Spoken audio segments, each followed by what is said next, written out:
ngayon, ito pala yung Dex ko. I'm sorry kung ito lang talaga yung Dex ko.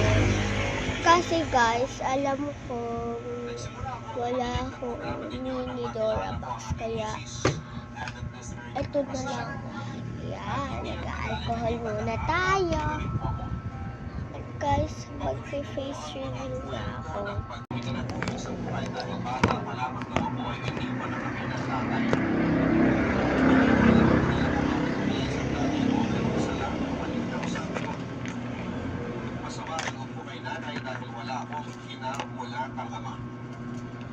Madalas akong tuksonin ng mga kalaro ko dahil abnormal daw ang pamilya ko.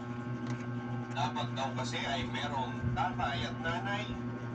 Kahit na paulit-ulit kong tanungin si nanay kung nasaan si nanay ay palagi niyang sagot ay hindi niya po. Pinagbanyanan niya naman siya paalagaan ako kaya hindi ko na raw kailangan magkaroon pa ng tatay.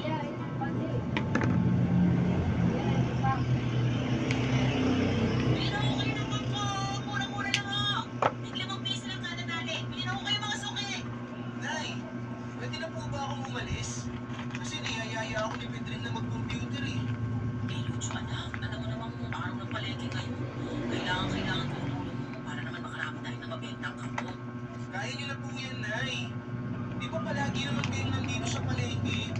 Kaya kabisado niyo na yung galawan dito. Eh, na, medyo mahina pa makakita natin eh. Tingnan mo, ang tali pa lang ang nabibenta natin. Tapos magtatanghali na.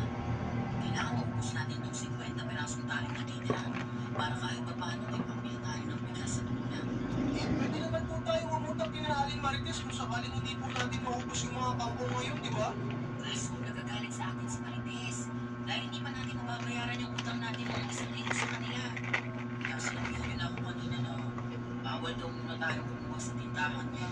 Ano ba naman yan, Nay? Kaya nga tingnan mo yung paglilihan mo dyan kung naman mo ang magtinda dito. Bakit hindi ka kaya maglako doon? Napunta tao dito para naman pareho tayo magkaroon ng renta. Alam niyo naman po ayoko naglalako eh. Mamaya makita pa ako ng mga kaibigan ko dyan, pagtawanan na naman nila ako eh.